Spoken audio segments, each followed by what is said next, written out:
Зочны ярилцлагын цаг нэвтрүүлэгтэйгээ хамт байгаа үзэгч танд өдрийн мэндийг хүргэе. Бидний нэвтрүүлгийн зочин хоморт Зүй ёс намын дарга Батбаярын насан бэлэг дарга, мөн Зүй ёс намын удирдах зөвлөлийн гишүүн нийслэлийн намын хорооны дарга Адиаватын Амар баяр.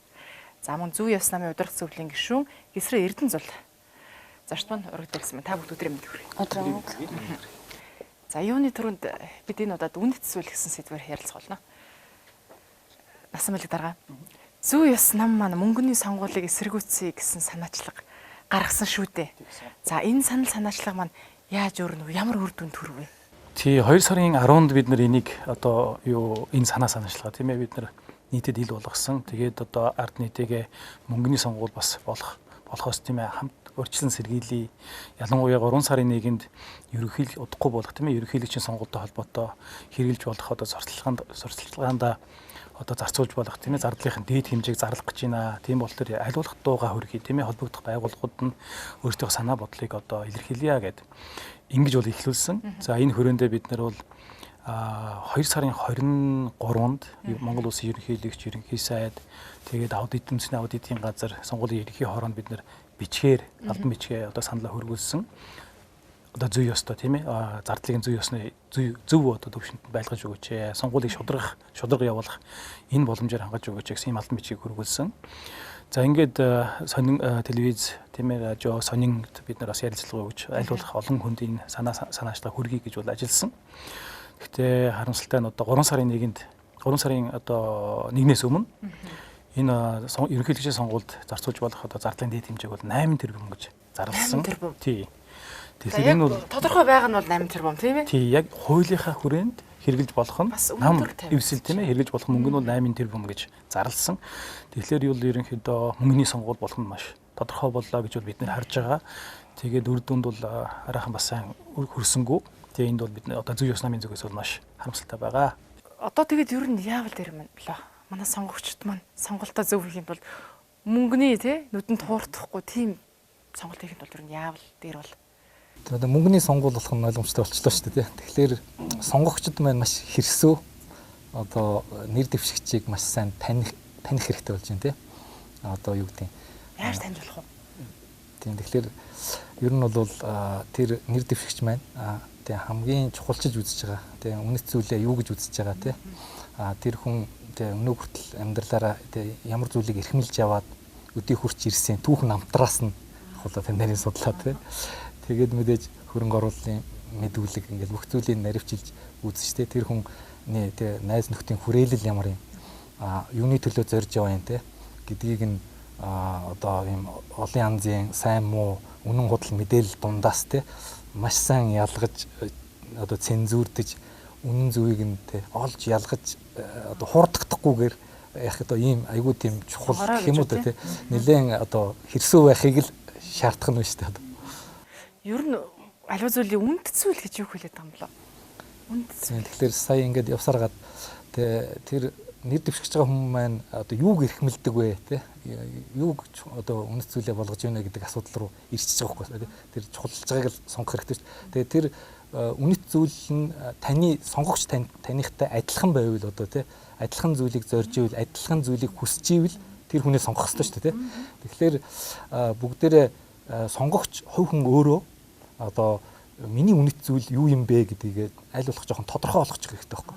Тэгээд нэр дэвшигч маань юуг чухалчлаад байгаа гэдэгтэйг ингээ харьцуулж хараад тэгээд тэрнтэй нийцж байгаа байвал тэ санал нийлж ивэл тэр хүнд өөрийнхөө тэ төр барих эрхийг тэ сонгож өгнө гэсэн үг шүү дээ тэ. Маш том эрх байгаад байгаас тэ ард түмэн бидний гарт сонголт гэдэг эрх бол тийм ээ. Тэгэхээр үнэт зүйл гэж юу вэ гэдэг яриад явахлаар ер нь зүгээр хамгийн энгийнээр бодох гээд үзэхлээр юу вэ нөхлөөр тэ таныг аз жаргалтай болгож байгаа тэ тэр зүйл чинь болж таарч байгаа байхгүй. Тэгээ жишээлбэл таны ямар үед та аз жаргалтай вэ?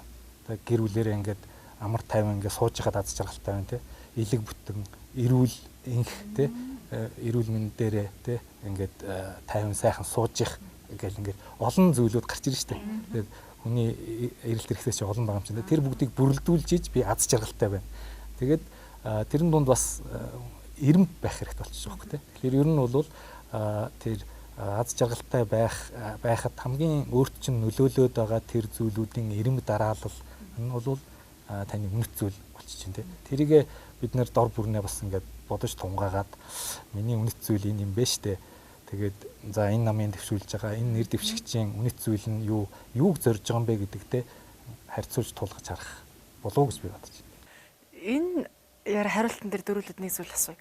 Та зүй ёс нам маань за одоо ерөнхийлөгчийн сонгуульд нэр дэвшээгүй ч гэсэн зүй ёс намын үнэт зүйл нь чухам юу юм бэ асуулт байгаа. Тий, зүй ёс намын үнэт зүйл бол бид нар 3 зүйл дээр тогтож одоо тодорхойлсон байдаг. Нэгдүгээрт бол хууль ёс байх ёстой. Монгол бол хууль хэрэгжих ёстой. Хүн болгон хуулийнхаа өмнө бол эрхтгш байх ёстой. Хүн болгонд улс төр одоо тийм ээ ерөнхийлөгч нь байна уу, ерөнхий сайд нь байна уу, улс төрчин байна уу, тийм ээ жирийн иргэн байна уу. Тэр хүмүүст хууль яг ижил үйлчилдэг байх, тийм ээ. Хуулинд бид нар захирагддаг, тийм ээ. Ийм үнэт зүйлийг бол бид нар нэгдүгээрт тийм ээ тавьсан. Хоёрдугаарт хүн чанар, хүн ёс гэдэг юм яг бид нар зүй ёс намын тийм ээ үнэт зүйлийн нэгэн гэж бас тодорхойлсон байдаг. Өөрөлдөх хүн төвтэй бай. Яг хүнээ хайрлаа. Монгол хүн бие бинийгээ хайрладаг тийм ээ. Бие бинийгээ хүндэлдэг, хэлж ярьж байгааг нь үнэлж сонсож авдаг тийм ээ. Ийм нэг тийм хайр бялгасан нийгэм тийм ээ. Энийг одоо бид нар ийм зүйл бас жаахан дутаад байна. Дутаж байна. Үнэхээр дутаж байгааг харж байгаа тийм. Бидний нүдээр бол дутаж байна. Тэгээ 3 дугаарт нь шудраг ёс юм байгаа юм л да тийм ээ. Шудраг ёс. Одоо төр засаг гэдэг бол ерөөсөө шудраг ёс. Нийгэмд шудраг ёсыг тогтоох ёстой байгууллага тийм ээ. Гэтэл энэ нь бол шудраг ёсыг бол бид тогтоож чадахгүй байна. Ялангуяа нийгэмд манай залуучууд бид нэр өөрсдөө ч гэсэн тийм ээ өөрсдийнхөө тэр шудраг амьдрмаар байна тийм ээ. Хөдөлмөрийг шүтэж амьдрмаар байна. Боловсролыг шүтэж амьдрмаар байна гэд ийм үнэт зүйлтэй хүмүүс Монголын нийгэмд амьдрахад өөрийнхөө үнэт зүйлийг дарж эсвэл өөрийнхөө үнэт зүйлийн эсрэг амьдрах болчиход байгаа байхгүй. Шудраг явж байгаа хүний хүмүүс муу хэлдэг болчиход байна шүү дээ. Энэ ямар тэнийг ингэ тийм ээ. Гэхдээ чи жоохон ийм мөнгө хийх боломж байхад чи яагаад хийж болдгүй юм те гэд сурч боловсроогүй байдаг юм уу? Эсвэл тийм ээ тодорхой ажил хийгээгүй залуучууд өнөөдөр зарим нь маш их мөнгөтэй байна. Үнэтэй байшин амьдарч үнэтэй машин унаа явж байна тийм ээ. Тэгэхээр шударгаар амьдрах гэж байгаа энэ залуучууд чинь тийм харчих тэр чинь аюу хэцүү байхгүй. Тэгэхээр бидний үнэт зүйл тийм ээ одоо энэ төр засаг гарч ирж байгаа хүмүүс биднийг удирдах байгаа хүмүүсийн үнэт зүйл хоорондоо тис ондоо байна л гэж хэлэх гээд байгаа юм. Тэгэхээр бид нэр гаргаж ирж байгаа хүмүүсийг зөв хүний гаргаж ирэх хэрэгтэй байна. Тийм учраас тэр гарч ирж байгаа бид нар сонгох гэж байгаа хүнийхээ үнэт зүйлийг нь маш сайн харах хэрэгтэй байна. Тэр хүн хуулийг зөрчсөн байна уу, зөрчөөгүй байна уу, тийм ээ? Ямар байж байгаад, ямар сургалт өгсөд, юу хийж байгаад одоо хөрөнгө оруулалтын мэдүүлэг гэж байдаг шүү дээ, тийм ээ? Тэрнтэй чи ямар их мөнгө мэдүүлж ин гэж бодож байна, тийм ээ? Хурдан удмын адуу гэж байна. Lexus 570 гэж байна тийм ээ. Уучлаарай надад тэр хөрөнгө байхгүй гэх чинь одоо бид хэд бүгдээрээ л тийм ээ одоо гадаад сургалт өгсөн. Сайн сурсан. Төгсөж ирээд ажил хийсэн. 10 20 жил бид нэр ажил хийсэн тийм ээ. Тэгэхэд тийм мөнгө байхгүй юу? Тэгэхэд яагаад яг шударгаар явж байгаа хүмүүс бол байхгүй байгаад. Тэгэхээр тэр энэ аягүй гайхалтай ямар замаар яаж ороод ирвэ? Гайхаад байгаа байхгүй тийм. Тэгэхээр бид нэр ингээд үнэт зүйлээ ингээд үнэт зүйлтэй үнэнж шударгаар тийм ээ хөдөлмөрийг шүтэж хөдөлмөр хийж тэгээд бие бинийгээ хайрлж бие бинийгээ дэмжиж тийм ээ дэмдэмдээ дээс ирчэнд амьдрах гээд хахад болохгүй шүү дээ тийм ээ. Тэгэхээр энэ маш их бухимдаж байгаа юм л да. Иргэд ч их бухимдаж байна. Тэгээд иргэд маань бол тэр ингээл яг харж байгаа л хөөрхий ингээ саналаа өгж байгаа юм тийм ээ. Гарч ирсэн хүмүүс нь бол эргүүлээд хийж байгаа бодлого нь гэхэлэр нөгөө хүмүүстэй хүрэхгүй байгаа байхгүй. Энэ нийгэм чинь шудраг болгож чадахгүй шүү дээ тийм ээ. 3 сая хүнтэй тийм ээ. 3 сая хүнтэй мөртлөө энэ их баялагтай оронд амьдарч байгаа байхгүй бид нар. Айгуу сайхан амьдрах боломж байгаа байхгүй юу. Бид нар өөрсдөд сайхан амьдраад дээр нь бид нар дэлхийд тийм ээ өөрсдийнхөө нөгөө сайхан сэтгэлийг түгэх боломж байгаа байхгүй юу. Нөгөө маш олон хүүхдүүд энэ дэлхийд даяар тийм ээ үлсэж штэ. Тийм дэлхийн хүн амын 70% нь үлсэж байна өнөөдөр тийм ээ. Усгүй байна, махахгүй байна тийм ээ. Уургийн дутагдалд орцсон байна. Энэ хүмүүст бид нар туслах боломжтой байхгүй юу. Тэгэхээр ингээд дотроо бид нар ингэж тийм ээ тэлгэлцээд айгаа өөдгөө амьдарч байгаа байхгүй юу. Тэгэхээр энэ болгоныг бид нар өөрчлөх хэрэгтэй л гэж бид нар үзээд байгаа. Тэгэхээр яг зүй ёс нам руу эргээд ороход тийм ээ зүй ёс намын зүй ёс гэдэг маань өөрөө хууль ёс, хүн ёс, шудраг ёс, ёс суртахуун тийм ээ хууль ёс гэдэг ийм юмс бүрддэг тийм ойлголт юм байна. Тэгэхээр энэ болгоныг бид нар Монголынхаа нийгэмд нэвтрүүлэх юмсан гэдэг тийм ээ. Энэ Монголуудаа усаагаар мэд хэрэгтэй байна гэдэг ингээд явж байгаа нэг юм ус төрийн шин нам юм байгаа юм л да тий. Өмнө ярилцлаган дээр бас танаас би асууж байсан. Энэ авилга гэдэг зүйлийг харилцаж болдгүй юм уу? Жишээ нь тийм ээ би залуу хүн нэг газар очиж за хүссэн ажиллагаа хий гэхлээр танил талаа хараад за тэрний энэний гээ авчдаг. Эсвэл хахуул мөнгө. Энийг харилцах боломж бий юу? Харилцах боломж бий шүү дээ. Байлгүй яах юм. Бага тийм ээ. Тий, авилгалтай оронд ганц Монгол биш одоо юу гэх юм. өөр орн ч гэсэн авилгал бий л дээ. Гэхдээ дэлхийн одоо 200 орныг ингээд жагсаахад манай Монгол улс чинь авилгалынхаа нөгөө индексээр тийм 130 дөрөв жагсалж байгаа байхгүй юу. Манайхаас дээшээгээ улсууд яаж юм гэхээр авилгал арай бага байхгүй юу. Тэгээд дэлхийн хөгжингүй орнууд бол авилгал байхгүй. Бараг байхгүй. Тэгжиж хөгждөг байна. Тэгжиж хөгжиж байгаа байхгүй юу тий. Хуулиндаа захирагдаж байна тийм ээ. Одоо Солонгосын ерөнхий сайд зөндөө хүмүүс тийм ээ авилгалын хэрэгээр шорон сууж штэ тийм ээ. Одоо тэгээд Японы одоо саяхан огцорсон Абе гэдэг ерөнхий сайд байна. Энэ хүн хүртэл тийм ээ бас одоо мөнгө төгрөг тийм ээ санхүүжилтэн дээр асуудалтай юм байвал нөгөө нэг ард түмэн хойноос нь нэгж чинь хэвлэл мэдээллийн ч гэсэн хойноос нь явж штэ тийм ээ. Тэгэхээр нийгмээрээ ингэж явж байгаа байхгүй шудраг бай. Нийгмээрээ шудраг бай гэдэг тийм ээ. Ийм нийгэм бас бий болчиход байна. Уурга амьсгал буюу ийм соёл бий болчиход байна л да. Тэгэхээр энийг л бид нэр Монголдо бас нэвтрүүлмээр байна. Тэгээд энийг ингэж байгаа нэг хүн манай Монголд бас нэг онцлог байдаг тийм ээ. Нэг хүн туг бариа явж байхад бас хараас очдөг байхгүй. За тийм. Энэ харъя энэ аль хүртэл явах нь уу гэх тий. Хаашаа явах дараа нь дагая тий. Тэгээд их хараас очдөг тий. Тоглоом биш тий. Тэгэхээр тэр энийгээ болох хэрэгтэй. Энэ яг ийм одоо хувиа хийжсэн даваа шаарлуулсан тий. За нэг төрийн төлөө тийм ээ. Огтон боож өгнө гэдэг шиг тий. Гихчээр гэл тийм ээ. Өөртөө хойшоо суучдаг хүмүүс их бий. Тэгээд тийхээс өөр аргагүй бас болгочихж байгаа. Жохон ингээл тавгаал юм хэлэх гэхлээр дээрээс нь лантуудчдаг тийм ээ. Ийм бас нөхцөл байна. Тэгэл янз янзаар боодог тийм ээ. Ажилд оруулахгүй ингээл гих мэд ийм юм чинь нэг энэ залуучуудын энэ ирч хүчийг аяг их боомлж байгаа. Тий. Тэгээд тэгэхээр чинь нөгөө босч ирэх тийм ээ тэмцэх энэ ирч хүчийг нь бас бууруулчихад байгаа байхгүй тий. Тэгэхээр ийм нэг юм бий болчиход байна л гэж би бол харж байгаа тий. Тэгэхээр авилгалыг бол бууруулах боломжтой шүү. Боломжтой тий. Эндээ тэгтээ бууруулахын тулд хүн болгон бодох хэрэгтэй. Хүн болгон энэ авилгал гэдэг чинь болохгүй зүйл тийм ээ гэдэг үнэт зүйл байгаа шүү дээ хүн дотор тийм шудраг амьдрах гэдэг. Тэгээ энэ сэтгэл дотор байгаа энэ үнэт зүйлэндээ үнэнч байгаад шудраг ёсны төлөө тийм ээ зөв юмны төлөө ингээд хамтдаа тэмцэх юм бол болохгүй зүйл байхгүй. Тэгээ түрүүн одоо манай нэвтрүүлэгч маань хэлжсэн тийм ээ биднэрт ард түмэд маш хүчтэй юу байна? Харандаа байна. Энэ харандаагаар энэ зүгээр нэг тийм ээ харандаагаар бид Монголыг төрийг тэр жигт нормоор нь эргүүлэх тийм ээ жинхэнэ тэр сайхан шудраг соёлыг бий болох боломж бол биднэрт байгаа байхгүй бүх хүч нь биднэрт байна тийм ээ гэтэл бид нар тэрнийгээ сайн юу яаж чадахгүй шүү дээ ашиглаж чадахгүй байна тийм ээ тий ер нь залуучууд бид сонгуулаа өгнө сонгоно тий тэр зүйл нь ямар утга агуулгатай ямар үнцэнтэй зүйл юм бол би энэ дээр нэг ерөнхийдөө юм 3 шатлалаар ярьчаа тэгээд одоо би жишээ нь одоо саяны яг нэг амраар дарга маань хэлсэнтэй адилхан хэрсүү байх гээд. Тэгээ би болохоор одоо жишээ нь залуу хүн шүү дээ тийм ээ. Тэгээд би багаасаа за магадгүй өсвөр наснаасаа айгүй хэрсүү байсан байхгүй. Одоо яг таныг хэлсэнчлэн санал өгөх, сонгуульд оролцох гэдэг чинь өөрөө маш том хүч байхгүй. Одоо нэр дэвшгээс илүүтэй маш том эрх мэдэл. Би энийг залуу байхдаа одоо юу гэдэг 18 настай одоо юм хэрсүүгээр ойлгосон. Одоо чинь би ингээд нэг хөдөөгнөдөө орон нутгийн сумын юм нэг тойргийн ингээд за иргэн байлаа те.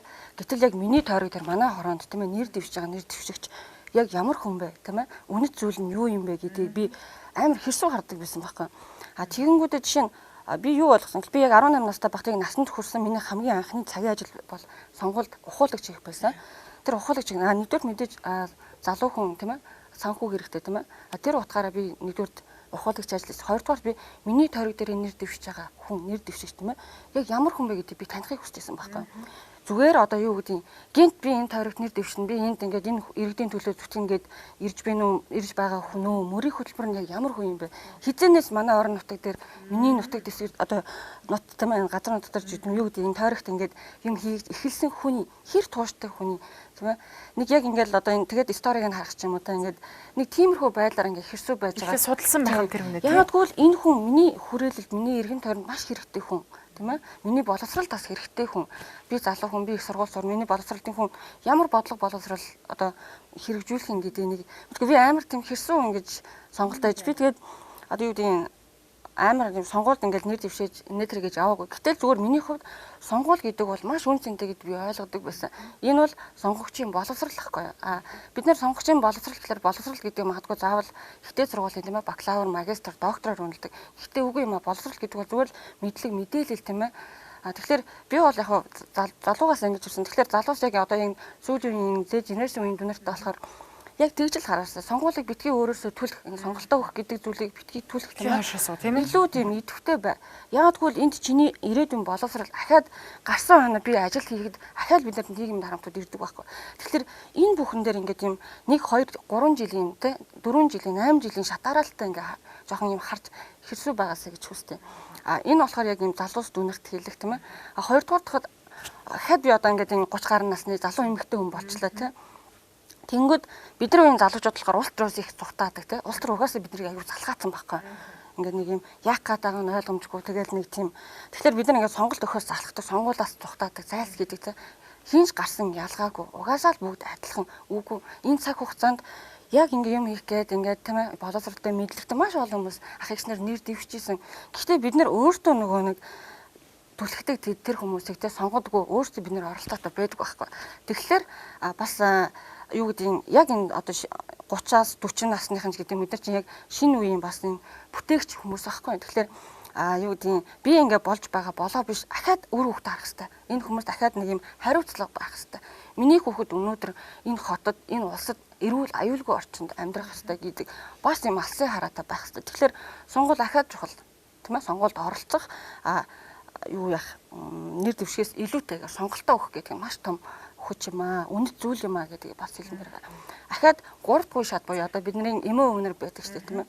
Яг би жаахан шүмжлэлтэй хандж иж магадгүй баа. Тэгтээ юу вэ гэхэлэр миний бодлоор бас ийм зүйл байдгийг яг ийм одоо юу гэдэг 60-аад оны ч гэдэг юм уу 50-аад оны бидний өвөө минь шүү дээ. Хитрхи зарим шүү дээ. Нам гэдэг үзэл нь бүр нам суучихсан хүмүүс байдаг байхгүй юу та энэ нам маань тэр нам маань гэд. Гэхдээ мэдээж намын үзэл баримт гэдэг бол хувь хүний эрх тийм ээ. Гэхдээ өнөөдөр энэ 30 жилийн хугацаанд 40 жилийн хугацаанд таны нам гэж хүтэд байгаа нам чинь хэр өөрчлөгдсөн бэ тийм ээ. Нам үргэлж сайжрах хэвээр, нам шинэлэг байх хэвээр, нам сайн байх хэвээр, нам урагшлах хэвээр. Гэтэл ингээд яг л ийм нэг л үзэл баримтлаараа ямар ч юм хөгжин дэмжсэн зүйл байхгүй ингээл байх юм бол тэгээ энэ хүмүүс болохоор бас ингээд ахаа залуу үедээ айгүй саад болдог байхгүй юу. Би болохоор яг тэгэж хардیں۔ Монголд одоо юу гэдэг сонгуул өгдөг хамгийн идэвхтэй хүмүүс бидний өвөө эмээнэр байдаг байхгүй. Гэхдээ энэ хүмүүс маань хэд юм бас юм ингээ мотчиг суудсан байдаг байхгүй. Талыг бариад. Тийм нэг талыг бариад байдаг. Манай нам би намд 30 жил үнэнч байсан. Үнэнч байх нь мундаг байна, сайн байна. Гэхдээ тийм ээ энэ 30 жилийн хугацаанд таны ингэж шүтсэн нам, таны дэмжсэн нам хэр урагшилсан бэ гэдэг дээр та анализ хийгээд үр хөвгтөө бодоод бас ахаа сонголт хийх хэрэгтэй. Би яг ингэж л харж байгаа. Тэгэхээр сонгуул гэдэг бол яг таны хэлсэнчлэн маш том хүч. Гэхдээ бид нар маш тийм боловсралтай байх хэрэгтэй.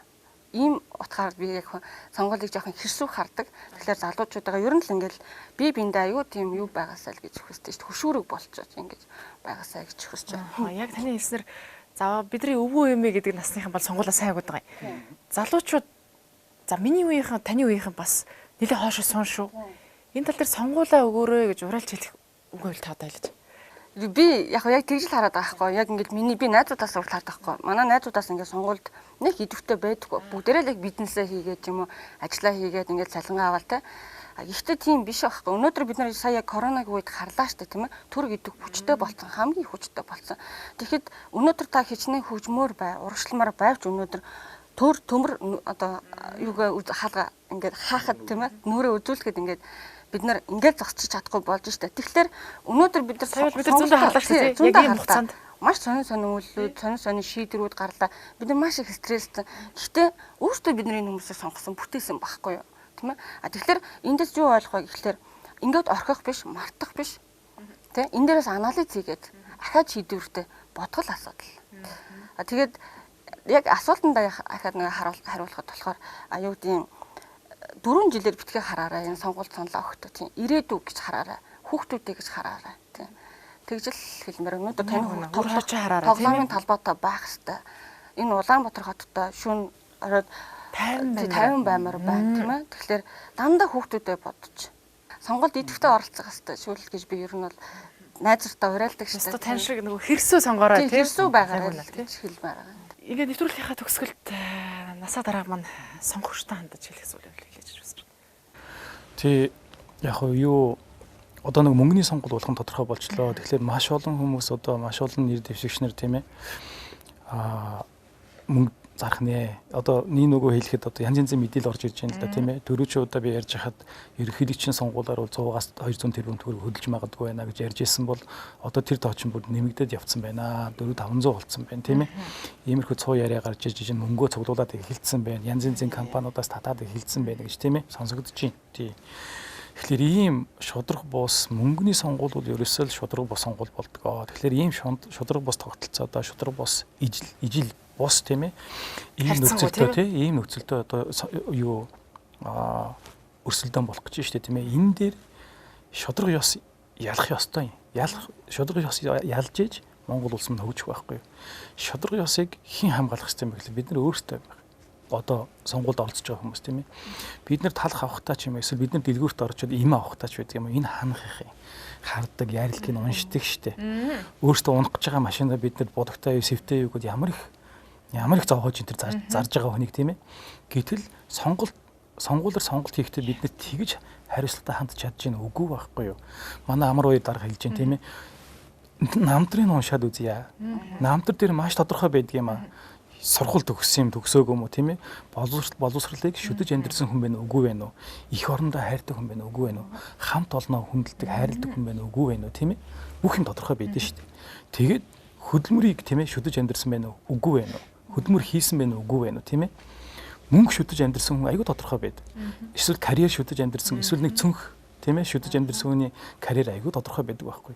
Энэ болгоныг нь хараад тийм ээ маш хэрсүү, маш хариуцлагатайгаар сонголтоо хийгээч гэж хэлмээр байна. Дээр нь их орондоо тийм ээ улс их орондоо бид нар эзэн нөхгүй юу? Бид нар эзэн.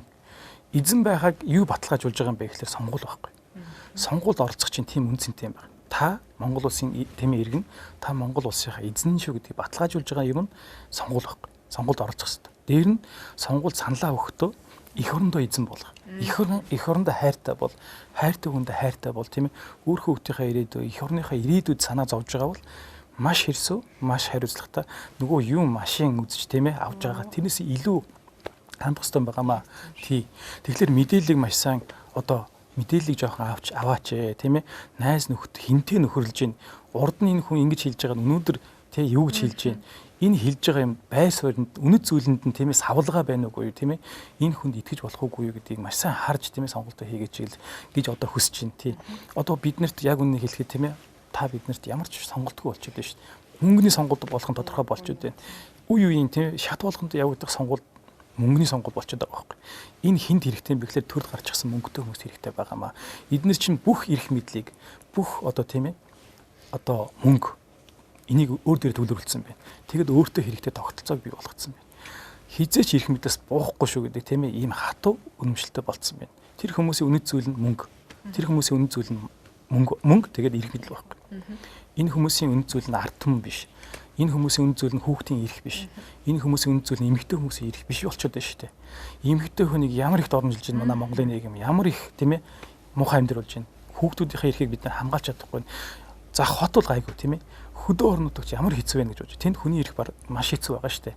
Тэгээ энэ болгоныг бид нар ард түмэн бид нар мэдсээр үйжиж ганц байгаа тэр харандаагаар тэ дугуулах энэ эрхээ маш сайн хариуцлагатай тийм ээ 4 жил нэг удаа өгж байгаа шүү дээ. Энийг маш сайн энэ хүч байгаа үн цэнээ сайн мэдрээд маш одоо хариуцлагатай тийм ээ саналаа өгөх. Энийг л одоо уриалж энэ зүй ёс намын зүгээс тий. Монгол оронд бол одоо хууль тийм ээ үйлчлэх ёстой. Хүн болгонд хууль үйлчлэх ёстой. Монголын нийгэм шудраг байх ёстой. Монголд амьдарч байгаа хүн болгон хүсэлтэй, мөрөөдөлтэй, ажралтай байх ёстой. Энийг л бид нар зорж байгаа. Баярлалаа тань. Баярлалаа та бүхэнд. Зочны ярилцлагын цаг нэвтрүүлэгтэйг хамт байсан үзэгч тандаа баярлалаа. Зүй ёс нам буюу зөв хүн электрод дэвслийнхэн оролцлоо. Та өөрийн үндэс зүйлээ эрхэмж сонголтоо өгөөрэй. Баярлалаа.